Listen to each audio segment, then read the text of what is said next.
नमस्ते प्यारे बच्चों। फिर से दीक्षा दीदी आ गई है आपके सामने एक और अकबर बीरबल का किस्सा लेकर। क्योंकि होली है, होली चल रही है, तो होली के मौके पर होली का ही किस्सा सुनाऊंगी। तैयार हैं आप लोग? ठीक, तो शुरू करते हैं। बच्चों, एक बार क्या हुआ, होली का समय था, है ना। और तरह तरह की त्योहार की तैयारियां चल रही थी।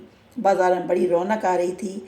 सब त्योहार, तरह के जो उद्योग थे, सब में बड़ा मुनाफा हो रहा था। सब में अच्छी कमाई हो रही थी, राज्य को भी और व्यापारी को भी। लेकिन एक उद्योग ऐसा था जो लगातार घाटे में जा रहा था। उसका जो उत्पादन था वो भी कम हो रहा था, और जो धन प्राप्त हो रहा था वो भी कम हो रहा था। तो ये जो विषय था, इस चिंता को लेकर के बादशाह अकबर के दरबार में बहस चली हुई थी, चर्चा चली हुई थी। आखिर बादशाह बोले कि आखिर ऐसा क्या हो गया कि हमारा कपास का जो उद्योग है ये लगातार गिरता जा रहा है, गिरता जा रहा है। क्या हो रहा है इसमें? क्योंकि ये उद्योग हमेशा ऊपर था और अच्छा व्यवसाय देता था, अच्छा मुनाफा भी देता था राज्य को। तो ऐसा क्या हो गया कि इसमें लगातार ये नीचे गिर रहा है, इसका ग्राफ। तो सारे जो दरबारी थे बोले, महाराज बंद कर दीजिए इसको।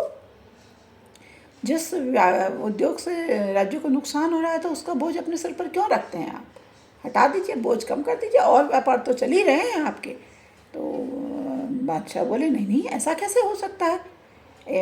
अगर मैं कपास का उद्योग बंद करता हूँ तो इस कारखाने से कई गरीब परिवारों का पेट भरता है। ये तो हमने खुलवाया ही रोजगार देने के लिए है, इसे तो हम बंद नहीं कर सकते। लेकिन अन्य दरबारी बोले, नहीं नहीं, जिस उद्योग से हमेशा नुकसान हो रहा हो, जिससे कोई लाभ ना हो रहा हो, और जो हमेशा घाटे में चल रहा हो, उसको आगे बढ़ाने से क्या फ़ायदा। बंद कर दीजिए, बंद कर दीजिए। जो दरबारी ये कह रहा था तो वो बहुत जोश में था, और उसके देखा देखी अन्य दरबारी भी कहने लगे, हाँ हाँ महाराज, बंद कर दीजिए, बंद कर दीजिए बादशाह। अब जब सबने इतना सब ज़्यादा कहा तो दरबार में एक तरह का हल्ला हो गया। तो कपास का उद्योग बंद कर दीजिए, कपास का कारखाना बंद कर दीजिए। उधर जो बीरबल थे वो सोच रहे थे। फिर बादशाह की नज़र पड़ी बीरबल पर, तो बोले, हाँ बीरबल, बताओ आपकी क्या राय है इस विषय में। तो बीरबल बोले, देखिए बादशाह, हमें एकदम से बंद नहीं करना चाहिए, कुछ समय इसकी जांच करनी चाहिए, उसके पश्चात ही कोई निर्णय लेना चाहिए। क्योंकि इस कारखाने को, उसके साथ बहुत सारे लोगों की रोजी रोटी जुड़ी हुई है, उनका परिवार का पालन पोषण जुड़ा हुआ है। हम इसको ऐसे बंद कैसे कर सकते हैं। तो बादशाह बोले, हाँ ये ठीक है, चलो बुलाया जाए कारखाने के व्यवस्थापक को। कारखाने के व्यवस्थापक को बुलाया गया। कारखाने का प्रबंधक आया भैया, उनसे पूछा कि बताओ क्या बात है ऐसी कि जो कारखाना घाटे में जा रहा है। कहने का, महाराज हमेशा ये कारखाना मुनाफे में जाता था, इधर कुछ समय से कपास की चोरी हो रही है, और समझ में नहीं आ रहा है कि ये चोरी कर कौन रहा है ना। और क्योंकि जब कपास की चोरी हो रही है तो कपास कम प्राप्त हो रहा है, कम प्राप्त हो रहा है तो बुनाई में कपड़ा भी कम बन रहा है। जब कम बनेगा तो बिकेगा भी कम और मुनाफा भी कम होगा। तो बादशाह बोले, तो क्या हो सकता है, मुझे बताओ। तो बोले कि महाराज मैं तो सोच समझ में नहीं आ रहे मेरे। तो आप बादशाह कहने के, तुमने इतना समय से क्यों नहीं बताया, इतना समय तक चुप क्यों रहे। कहने के, मैं सोच रहा था कि चोर किसी तरह पकड़ा जाए, बिना सबूत के मैं कैसे आपको बताता कि कपास चोरी हो रही, क्योंकि मेरे पास कोई सबूत नहीं मिल रहा था मुझे। बीरबल सुन रहे थे इस बात को। तो बादशाह बोले, देखो आज शाम तक अगर सबूत नहीं दिया तो आज रात को सबूत या तो पेश करो चोरी का, या कल सुबह तुम्हारा ये कारखाना कल का सूरज नहीं देख पाएगा, यानी कि कारखाना बंद कर दिया जाएगा। तो जो प्रबंधक था बड़ा दुखी हो गया, बोला, नहीं महाराज ऐसा मत करिए, ये तो कितने ही गरीबों का पेट पालता है, ऐसा आप कर देंगे तो ये तो आप ही ने इसीलिए खुलवाया था कि लोगों का कल्याण हो, और आप ही अपने राज्य के कर्मचारियों को के पेट पर लात मार रहे हैं। तो लेकिन बीरबल एकदम खड़े बोले, प्रबंधक महोदय आप चिंता न करें, बस आप मुझे थोड़ी सी जानकारी दें, और मुझे लगता है चोर पकड़ा जाएगा। और बीरबल उसके साथ, प्रबंधक के साथ कारखाने में आए। कपास के कारखाने में आए तो देखा वहाँ 3 व्यक्ति जो थे, 3 दलाल थे, और तीनों दलाल कुछ विचित्र से वेशभूषा में थे। उनके बड़े ढीले ढाले कपड़े थे और लंबी सी ऊंची टोपी पहनी थी। इतनी लंबी टोपी अमूमन कोई पहनता नहीं है। तो बीरबल को कुछ सूझा, बोले, हाँ व्यवस्थापक जी, आप मुझे बारी बारी से बताइए कि क्या होता है। तो उन्होंने उनसे पूछा, भैया ये दलाल हैं, ये लोग लाते हैं। तो बीरबल ने उनसे जानकारी बोली, आप हमसे ऐसा कह रहे हैं, जब हम लाते हैं तो मैनेजर जो है, ये व्यवस्थापक, ये उनको नोट करते हैं, जितना लाते हैं उतना नोट करते हैं, तो हमने कैसे, हम थोड़ी चोरी करते हैं, अब यही करते होंगे कुछ गड़बड़। लेकिन बीरबल जो थे बहुत देर से इधर उधर देख रहे थे और हर चीज़ का मुआयना कर रहे थे बहुत गौर से। उनकी समझ में कुछ बात आ गई और उन्होंने चुपचाप से अपने एक सैनिक को बाहर कुछ आदेश देके भेज दिया। फिर क्या हुआ कि जैसे ही अकबर बीरबल ने ये बात कही तो वो बोले, जो व्यवस्थापक थे, कि बोले कि अब आप कैसे होगा बताइए, आज बादशाह ने तो केवल आज ही का समय दिया है, तो कैसे इस चीज़ का होगा। तो जो वो थे दलाल थे तीनों, बोले हाँ हाँ इन्हें न की होगी गड़बड़, ले जाए पकड़िए।